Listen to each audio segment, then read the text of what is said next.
Good morning student. देखिए हम कक्षा 9 के लिए पाठ नंबर 2 स्वर्ण काके का अध्ययन कर चुके थे। आज हम इसका अभ्यास कार्य करेंगे। देखिए अभ्यास कार्य में फर्स्ट नंबर का प्रश्न है, एक पदेन उत्तरम लिखित, एक शब्द में उत्तर लिखना है आपको।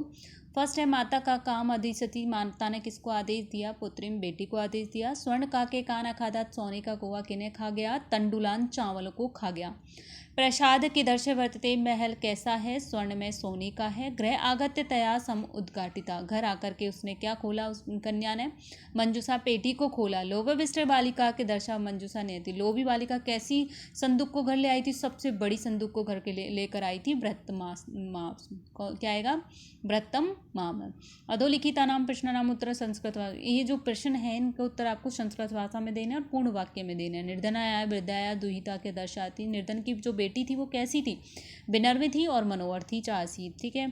बालिका पूर्व की दर्शक काके ने दर्शन, बालिका ने पहले कैसे को नहीं देखा था? स्वर्ण पक्षो रजत चंचू और स्वर्ण काके ने दृष्टा आसीत, बालिका के द्वारा पहले सोने की पंखों वाला और चांदी की चोंच वाला कौवा पहले नहीं देखा गया।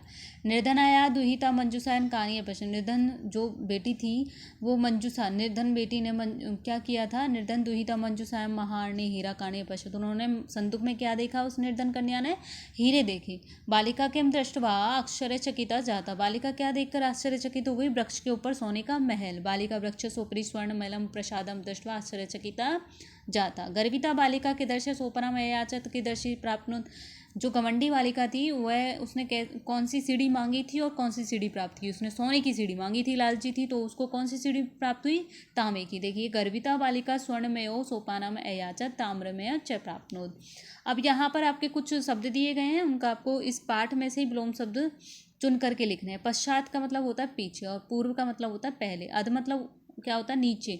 ऊपरी मतलब होता है ऊपर। सूर्यास्त मतलब होता है सूर्यास्त के अस्त के समय। सूर्योदय मतलब सूर्योदय के समय। हंसी तुम रोदी तुम, हंसना और रोना। श्वेत का सफ़ेद और कृष्ण का काला। सुप्त का मतलब क्या होता है? सोना। और प्रदुप्त का मतलब क्या होता है? जागना। देखिए वही लिखे हुए हैं, पश्चात पूर्वम। अध का ऊपरी, सूर्यास्त का सूर्योदय, हंसी तुम का रोदी तुम, श्वेत का कृष्ण और सुप्त का प्रबुद्ध। नि अवसत का होगा निअवसत, कौन सी होगी? यन संधि। सूर्योदय गुण संधि, वृक्ष सोपरी गुण संधि। हियाकारत आपका इसमें होगा हियाकारत, वृक्ष सोपरी। चे का अग्नि इसमें वृद्धि संधि। इतिउक्तवा यन संधि। अब देखिए यहाँ पर प्रत्यवदत प्रत्योवदत, इसमें भी आपकी यन संधि। प्रत्यदन उक्तम प्रोक्तम गुण संधि। अत्रेव अत्रेव में आपकी वृद्धि संधि। तत्रोपस्थिता गुण संधि और यदिक्षम में आपकी गुण संधि। स्थूल पदादि अधिकृत्य प्रश्न निर्माण करूते, यहाँ पर जो शब्द दिए गए हैं यहाँ पर आपको प्रश्नवाचक शब्दों का यूज़ करते हुए जो भी विभक्ति यहाँ लगाई है उसमें ही आपको किम के भी रूप का लगाना है और प्रश्नवाचक चिन्ह बनाना है, जैसे कि हम पहले भी एक्सरसाइज में कर चुके हैं। ग्रामे का आवश्यक, तो देखिए यहाँ पर स्त्री, इस निर्धना स्त्री की जगह का लगा के प्रश्नवाचक चिन्ह लगा दिया है। कम निवार्यति, यहाँ पर स्वर्ण का कम का द्विवचन लगा दिया कम। सूर्यदात इसमें आएगा अकस्मात। ठीक है। पंचमी विभक्ति है। बालिका कश्यः इसमें आपका निर्धन मातु। ठीक है। लुब्धा वृद्धा कश्य रहस्य में अभिज्ञापति, तो इसमें स्वर्ण का कश्य। ठीक है। प्रकृति प्रत्यय संयोग कुरुते, यहाँ पर प्रकृति और प्रत्यय का संयोग करना है। जैसे बी धन लोक धन ल्यप, तो यहाँ पे ल्यप प्रत्यय है आपका, इसको बनाना है। मैंने बताया था पहले प्रारंभ में उपसर्ग आएगा, बाद में यह शेष रहेगा विलोक के। आप 8th क्लास में भी पढ़ चुके हो, इसलिए आप इसी तरह से आपका निक्षप्य होगा। क्या होगा? निक्षप्य। आगम धन अगम्य, क्या होगा? आगम्य, सॉरी आगम्य। ठीक है। यहाँ पर विलोक के है, ठीक है, विलोक दे रखा है और आपका निक्षिप्य दे रखा है। आगत्य, ये क्या है? आगत्य। आगत्य और दर्शनता दृष्टवा, क्या आएगा? दृष्टवा। अब सीधंत सिक्तवा सहितवा, सीधंता सहितवा और लघुधन तमप लघुत्तम, लघुतमप, क्या आएगा? लघुतमप। ठीक है प्यारे बच्चों। नेक्स्ट देखिए, अब यहाँ प्रकृति प्रत्यय को क्या करना है? अलग अलग करना है। रोद रुद रुद धातु है। तुम शेष है। तुमन प्रत्यय जश्वा है। कत्वा प्रत्यय विलोक्य है। यहाँ पर आपका लेप प्रत्यय। निक्षिप्य, यहाँ पर भी आपका लेप प्रत्यय। आगत्य में भी क्या है? लेप प्रत्यय। सहित्वा में भी क्या है? कत्वा प्रत्यय। लघु तमम में क्या है? तमप प्रत्यय। ठीक है।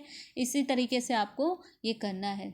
नेक्स्ट है आपका, जैसे ये हो गया अधोलिखितानि कथनानि क काम क, यहाँ पर जो वाक्य है ये किसने और किसको कहे हैं उसको बताना है। पूर्व प्रातः रास से क्रियाताम, देखिए ये वाक्य किसने कहा है? पूर्व प्रातः रास से क्रियाताम, कि पहले ये मतलब क्या करनी चाहिए? क्रिया करनी चाहिए। को किस स्वर्ण काक ने बालिका से कहा?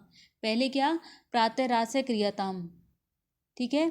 अब देखिए सूर्य तापे तंडुलान खबि रक्षा, सूर्य के ताप से किसकी, चावलों की रक्षा करो। सूर्य की धूप मतलब धूप से चावलों की रक्षा किसने, ये निर्धन वृद्धन है कहा, किससे कहा, अपनी बेटी से कहा। तंडुलान माँ भक्ष्य स्वर्ण कहा के, तंडुलान माँ भक्ष्य यानी कि इनको चावलों को मत खाओ, ये कन्या ने कहा, किससे कहा, कोय से कहा। अहम तुभ्यम तंडुल, मैं तुम्हें चावलों का मूल्य दे दूंगा, किसने कहा, सुने कोय ने कहा, किससे कहा, निर्धन कन्या से कहा। गर्विता नो वो नीच कहा के, ये किसने कहा, घमंडी बालिका ने कहा, और किससे कहा, स्वर्णकाक से कहा। उदाहरण अनुश्रित है कोष्टक गतेषु पदेषु पंचमी विभक्ति प्रयोग कृत्वा रिक्त स्थान पूरित है। इसमें क्या करना है, पंचमी व्यक्ति का प्रयोग करना है और वाक्यों को पूरा करना है। जन ग्रामात वही आगच्छत है, गांव से जब बाहर आ रहे हैं तो पृथक हो रहे हैं, पृथक होने के भाव में पंचमी व्यक्ति का प्रयोग होना है। वृक्षात पत्राणि पत्री, वृक्ष से पत्ते गिर रहे हैं तो अलग हो रहे हैं। क्लेश, क्लेश मतलब क्या होता है, क्लेशात, ठीक है। ईश्वर क्लेशों से रक्षा करो, दुखों से। नद निश्चरिति पर्वतात, नदियां पर्वतों से निकलती है, पृथक हो रही है। बालक विवेति, बालक किससे डर रहा है, शेर से डर रहा है तो सिंगात। प्रभु भक्तम निवार्यति, तो क्या आएगा यहाँ पर, पापात। अब आपको क्या करना है, ये आपको जो एक्सरसाइज जो अभ्यास कार्य है समझाया गया है उसको आपकी कॉपी में सफाई से करना है और साथ ही इसको याद भी करना है। ठीक है प्यारे बच्चों, थैंक यू।